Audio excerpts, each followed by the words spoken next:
Hello बच्चों, कैसे हो आप सब। उम्मीद करता हूँ आप सब बढ़िया होंगे और अपने पेपरों की तैयारी पे होंगे अभी। तो पिछले जो वीडियो लेक्चर था उसमें हमने क्या किया था बच्चों, कुछ याद है? पिछले वीडियो लेक्चर में हमने किया था न्यूटन के फर्स्ट लॉ तक। और मैंने बताया न्यूटन ने 3 लॉ दिए थे, first law, second law and then third law. First law बताता है जब नो एक्सटर्नल फोर्स हो, कोई एक्सटर्नल फोर्स ना हो तो क्या होगा, मतलब नो नेट एक्सटर्नल फोर्स। ठीक। सेकेंड लॉ कहता है चलो नेट एक्सटर्नल फोर्स मान ही लेते हैं। और थर्ड लॉ क्या कहेगा फिर, क्योंकि फोर्स हो गया, फोर्स नहीं हुआ। थर्ड लॉ कहता है भाई तुम फोर्स लगाओगे तो तुम्हें जवाब भी मिलेगा। महात्मा गांधी के हिसाब से नहीं चलती चीजें कि भाई इस गाल पे लगाओ तो दूसरा गाल आगे कर लो, नहीं। नेचर हमेशा कहता है कि अगर फोर्स लगाओगे आप, कोई भी आप एक्शन करते हो तो उसका एक ना एक रिएक्शन होता है। तो गांधी जी के रूल्स नहीं माने जाते नेचर में, नेचर अपने रूल्स पे चलता है। तो हमने न्यूटन के फर्स्ट लॉ तक किया था। अब न्यूटन का सेकंड लॉ क्या कहता है, न्यूटन के सेकंड लॉ समझेंगे इस वीडियो लेक्चर में। तो न्यूटन का सेकंड लॉ, जब अपना एक्सटर्नल फोर्स लगेगा, अब किस फोर्स की वजह से हमारा मोशन होता है, अनबैलेंस फोर्स की वजह से या बैलेंस फोर्स की वजह से, बताओ। ये आपको पिछले वीडियो में बताया था। तो अनबैलेंस फोर्स की वजह से मोशन होता है, तो अनबैलेंस फोर्स की वजह से सेकंड लॉ आया है। क्योंकि अगर बैलेंसिंग फोर्स होगा तो फर्स्ट लॉ आपका मोर देन सफिशिएंट है, जिसमें नेट फोर्स 0 है। ठीक है। तो first law indicates that when balance force act on a body then motion either remains uniform और 0। ये आपका फर्स्ट लॉ था कि अगर बैलेंस फोर्स होएगा तो बॉडी या तो रेस्ट पे रहेगी या फिर यूनिफॉर्म मोशन में रहेगी। ठीक है। लेकिन what if the forces are not balanced, अगर फोर्स बैलेंस नहीं है तो क्या होगा, तो ये होगा when there is unbalanced force, जब अनबैलेंस्ड फोर्स होगा then the uniformity in the motion breaks, मतलब जो कांस्टेंट वेलोसिटी से एक बॉडी मूव कर रही थी वो अब नहीं करेगी जब अनबैलेंस फोर्स होगा। और जब कांस्टेंट वेलोसिटी से एक बॉडी मूव नहीं कर रही तो the body will be accelerating. You know, acceleration is change in velocity upon time. So change in velocity पहले क्या था, फर्स्ट लॉ में क्या था, ए जो था वो 0 था। क्यों? क्योंकि वेलोसिटी कांस्टेंट थी, वेलोसिटी चेंज ही नहीं हो रही थी, तो एक्सेलरेशन 0 था। लेकिन सेकंड लॉ में क्या है, अपनी वेलोसिटी चेंज होएगी क्योंकि हमारा जो फोर्स है वो अनबैलेंस है, तो एक्सेलरेशन का रोल आएगा यहां पे। ठीक है। So velocity starts to change result in accelerating motion. देखो यहां बोल दिया ना, एक्सेलरेटिंग मोशन होगा। How is the acceleration depends on force applied. तो अब कहेंगे कि एक्सेलरेशन फोर्स पर डिपेंड कर रहा है, दिख रहा है आपको, क्योंकि अनबैलेंस फोर्स की वजह से हमारा एक्सेलरेशन आया।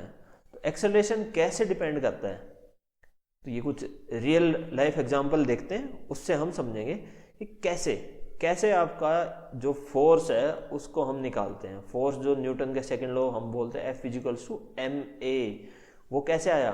तो उसके लिए न्यूटन ने कुछ एक्सपेरिमेंट किया, कुछ ऑब्जर्वेशन किया। तो साइंटिस्ट जो भी साइंटिस्ट होते हैं वो क्या करते हैं, किसी भी ऑब्जर्वेशन, जो भी माइन्यूट चेंजेस हो रहे हैं उसको ऑब्जर्व करते हैं, then only they can state with proof कि हाँ भाई ये चीज होती है। तो रियल लाइफ एग्जांपल से समझते हैं क्या।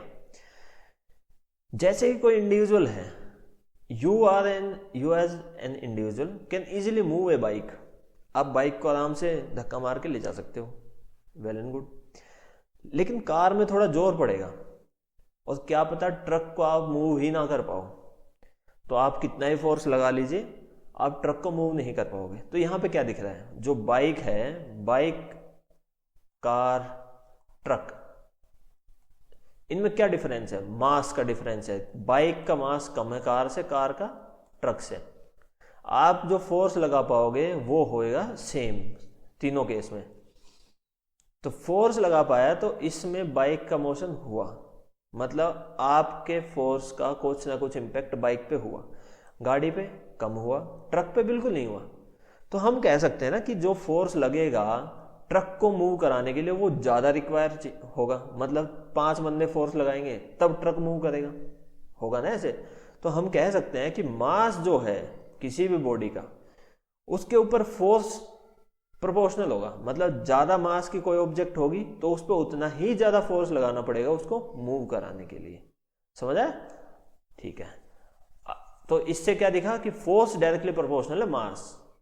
नेक्स्ट देखिए, अब इसमें क्या कहता है कि difficulty level to stop a football या फिर क्रिकेट बॉल या फिर टेनिस बॉल या फिर कोई भी ऑब्जेक्ट इंक्रीज हो जाएगा अगर उसकी वेलोसिटी ज्यादा है। ये तो आपने कभी ना कभी ऑब्जर्व भी किया होगा, जैसे मोस्टली बच्चे क्रिकेट पसंद करते हैं, तो क्रिकेट में क्या होता है कि आप कैच करते हो तो बहुत ही पास खड़े हो, अगर बैट्समैन के बहुत ही पास खड़े हो तो आपको डर लगता रहता है कि मेरे लग ना जाए, मेरे लग ना जाए। क्यों? क्योंकि वो बहुत स्पीड से आएगी। अब बहुत हाई वेलोसिटी से कोई ऑब्जेक्ट आएगी तो उसको रोकना उतना ही मुश्किल है। वहीं आप एक फील्डिंग कर रहे हो बिल्कुल पीछे, तो आपको वो कैच पकड़ पाना आसान होएगा क्योंकि वो उसकी वेलोसिटी धीरे धीरे डिक्रीज हो चुकी होगी। तो यहाँ आप कह सकते हो, या फुटबॉल खेलते हैं बच्चे, तो वो फुटबॉल अगर कोई भी एक प्लेयर किक कर रहा है तो उस पॉइंट पे उसकी हाईएस्ट वेलोसिटी होगी तो आप उसको रोकने में असमर्थ हो सकते हो, लेकिन वहीं आप बहुत पीछे खड़े हो, फिर आपके पास फुटबॉल आ रही है तो आपको उसको रोकना आसान है। तो हम यहाँ कह सकते हैं कि ज़्यादा वेलोसिटी होगी तो हमें ज़्यादा फोर्स लगाना पड़ेगा किसी भी ऑब्जेक्ट को रोकने के लिए। So higher the velocity higher is the force required to stop a object. इसको अपोजिट भी बोल सकते हैं कि बहुत ही हायर फोर्स अगर किसी बॉडी पे हम लगाते हैं, मतलब एक फुटबॉल के अगर धीरे किक मारे तो कम वेलोसिटी से मूव करेगी, बहुत ही हाई स्पीड से किक मारे तो बहुत हाई वेलोसिटी से मूव करेगी। तो यहां से हम समझते हैं कि force is directly proportional to velocity. Now moving to third observation which states that अगर हम किसी भी गाड़ी को धक्का मारते हैं, एकदम से पुश करते हैं गाड़ी को, अब उसको एकदम से पुश करते हैं तो उसको बहुत ही सस्टेनेबल तरीके से बहुत दूर तक हम नहीं ले जा सकते, ठीक है। लेकिन वहीं अगर हम उस गाड़ी को धीरे धीरे धीरे धीरे उसको पुश करते चले तो आप एक कांस्टेंट फोर्स से, जो आप नॉर्मल फोर्स लगा रहे हो, उसी एक कांस्टेंट फोर्स से उस गाड़ी को बहुत ही तेज स्पीड से मूव करा सकते हो। तो यहां पे हम कह सकते हैं कि rate at which momentum is changed. अब मोमेंटम क्या होता है, यहां पे देखो एक नई टर्म आ गई, मोमेंटम। मोमेंटम होता है मास इनटू वेलोसिटी, ठीक है।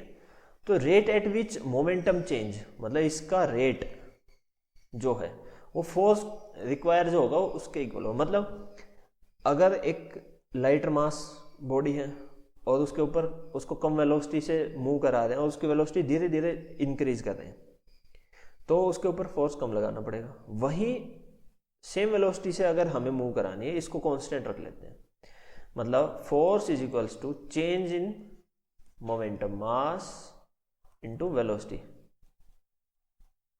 तो लेट मास भी सेम, मतलब बाइक ही हम रख रहे हैं तो बाइक के ऊपर अगर हम फोर्स एक कांस्टेंट फोर्स लगाते हैं, ठीक, तो उसकी वेलोसिटी कैसे चेंज होगी? मास सेम है, कांस्टेंट फोर्स है, तो वेलोसिटी धीरे धीरे धीरे धीरे एक्सीलरेशन सेम रहेगी। वहीं हम फोर्स को अगर धीरे धीरे इंक्रीज करते जाते हैं तो जो फोर्स है उसकी वजह से वेलोसिटी इंक्रीज होती जाएगी। तो यहां से हम कह सकते हैं कि force required is directly proportional to rate at which momentum change. और यही न्यूटन का सेकंड लॉ है। तो न्यूटन का सेकंड लॉ क्या कहता है, इसको समझो। अभी तक जो हमने 3 चीज देखी हैं उसमें क्या है कि force is directly proportional to mass, directly proportional to velocity and is inversely proportional to time. Time का यहां से हमें पता चला, देखो यहां पे क्या कह रहा है, it is very difficult to accelerate a bike car if you suddenly apply a force. Suddenly का मतलब बहुत ही कम टाइम के लिए आप फोर्स लगाते हो तो बहुत ही मुश्किल होता है। फोर्स कैसा होना चाहिए, अब याद रखो, फर्स्ट लॉ में बैलेंस फोर्स, सेकंड लॉ में अनबैलेंस फोर्स। कोई भी मोशन कराना है तो अनबैलेंस फोर्स की रिक्वायरमेंट होगी। But if you apply a constant force लगा रहे हो, then it start slowly and then gets a high speed. Constant force का मतलब लंबी ड्यूरेशन के लिए फोर्स लगा, तो टाइम बढ़ाएंगे तो फोर्स कम लगाना पड़ेगा आपको, समझ गए, उसको मूव कराने के लिए। तो यहां पे यही चीज है, फोर्स डायरेक्टली प्रोपोर्शनल है मास के, फोर्स डायरेक्टली प्रोपोर्शनल वेलोसिटी के, और फोर्स इन्वर्सली प्रोपोर्शनल है टाइम के।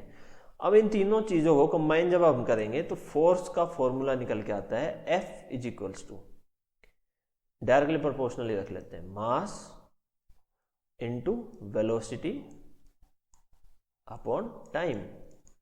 और आपको पता है वेलोसिटी अपॉन टाइम जो होता है, rate of change of velocity upon time is known as acceleration. तो हम क्या कह सकते हैं, force is equals to mass into acceleration. अब कुछ बच्चे कहेंगे सर ये इक्वल्स टू क्यों लगा दिया, यहाँ पे प्रोपोर्शनलिटी है, क्योंकि यहाँ पे प्रोपोर्शनलिटी कांस्टेंट ऑब्जर्व किया तो 1 मिला, तो फोर्स जो है वो इक्वल हो गया मास इनटू एक्सेलरेशन।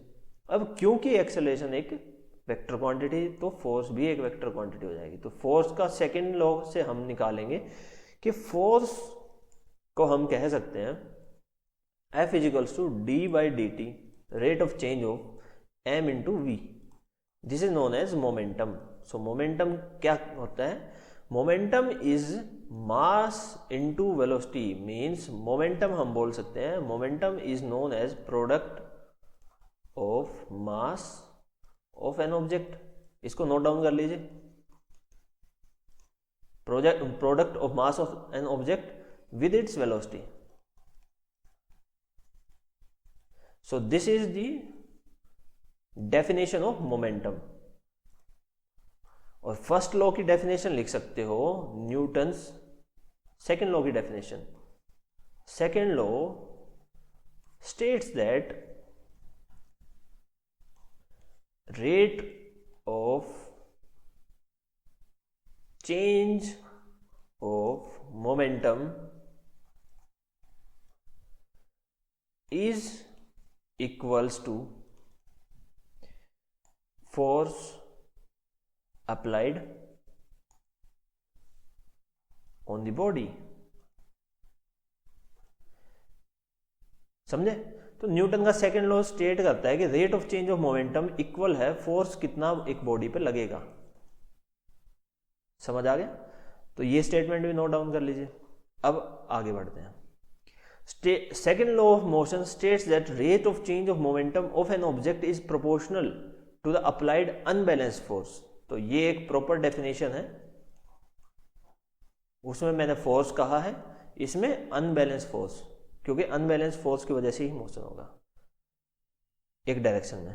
ठीक है, चलो फिर आगे देखते हैं।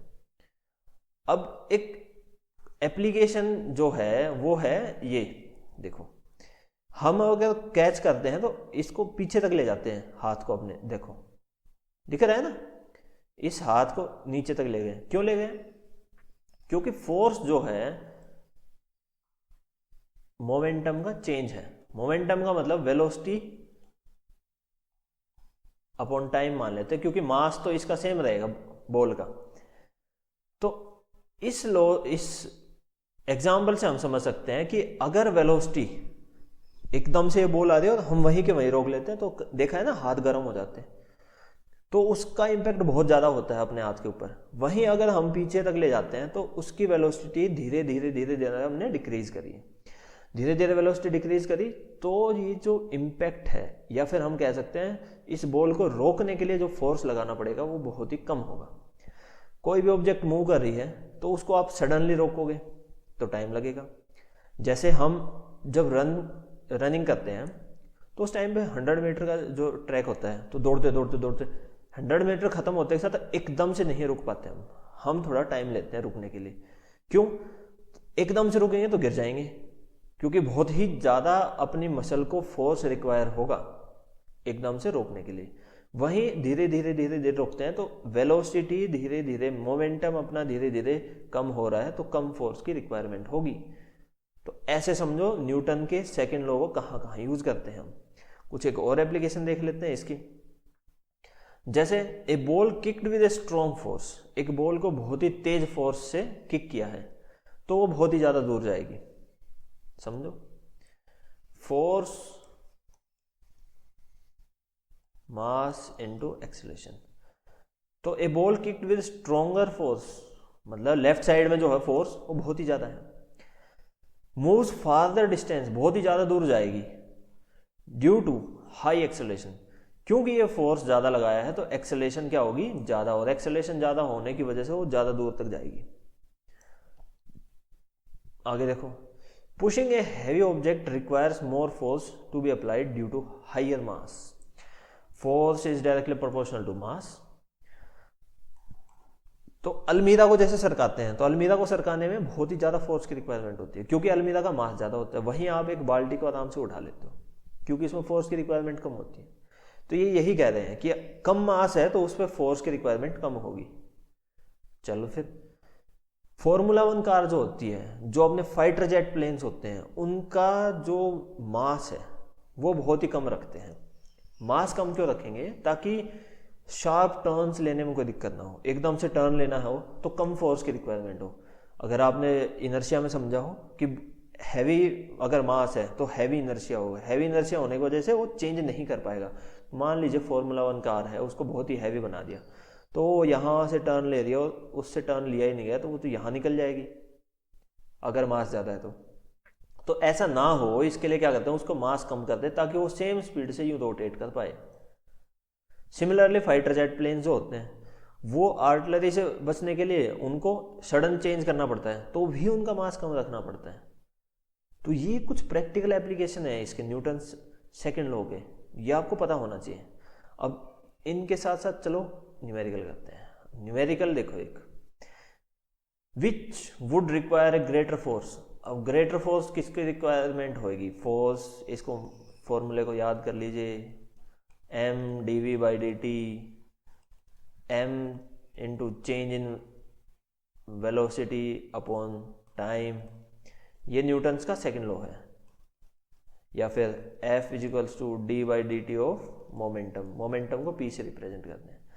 अब क्या कहा है, किसमें ज़्यादा फोर्स की रिक्वायरमेंट होगी, accelerating a 2 kg object at 5 metre, 2 kg object को 5 मीटर पर सेकेंड स्क्वायर, ये है 5 मीटर पर सेकेंड स्क्वायर, ठीक है। तो 5 मीटर पर सेकेंड स्क्वायर, तो फोर्स कितना रिक्वायरमेंट होगा, force is equal to mass 2 kg into acceleration 10 newton force लगेगा। और यही दूसरी एक ऑब्जेक्ट है जिसका मास 4 किलो, लेकिन उसको 2 मीटर पर सेकेंड स्क्वायर से एक्सेलरेट कराना है, तो 4 गुना में 2, 8 न्यूटन। सो 4 किलो के ऑब्जेक्ट को 2 मीटर पर सेकेंड स्क्वायर से एक्सेलरेट कराने के लिए कम फोर्स की रिक्वायरमेंट होगी, 8 न्यूटन फोर्स की रिक्वायरमेंट होगी। वहीं 2 किलो के ऑब्जेक्ट को 5 मीटर पर सेकेंड से क्या मूव कराने के लिए 10 न्यूटन की रिक्वायरमेंट होगी। तो समझ गए होंगे कि इसमें ग्रेटर फोर्स चाहिए 4 kg ऑब्जेक्ट में। ओके, चलो फिर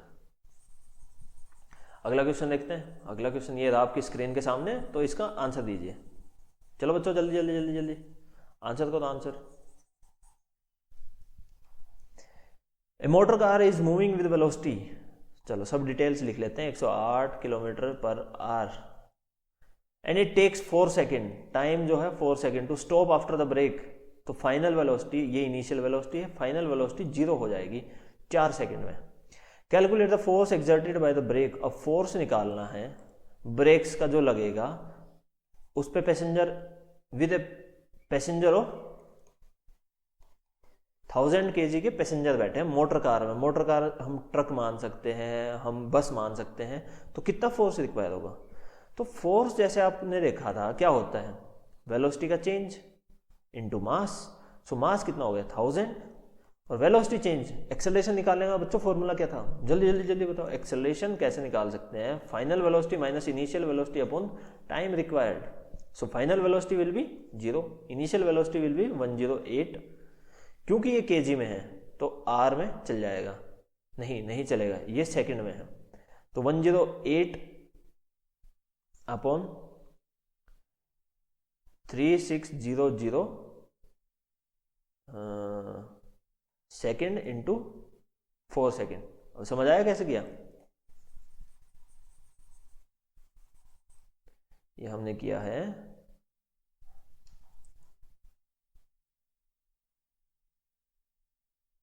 देखो, force is equals to mass into acceleration, acceleration निकाली हमने velocity change upon time. Velocity change का मतलब final velocity, final velocity 0 minus 108 kilometre upon hour, ये तो 0 हो गया, तो आर जो हो नीचे चला जाएगा, अपॉन टाइम, टाइम ये सेकंड में है, सेकंड में आर को कन्वर्ट करेंगे तो 108 किलोमीटर, किलोमीटर का किलोमीटर में रखते हैं हम, ये केजी है, तो सब कुछ हमारे एसआई यूनिट में हो जाएगी। एसआई यूनिट क्या है? केजी, किलोमीटर नहीं मीटर, और फिर इधर आर नहीं सेकंड, तो इसको किलोमीटर को भी चेंज कर लें तो 1000 हो जाएगा। और आर जो है 1 घंटे में कितने सेकंड होती हैं? 3600 गुना में 4, 4 ये टाइम, कौन सा ये, सो ये आ गया। Force is equals to mass 1000 into 1000 ये वाला, और इससे काट देते हैं बल्कि,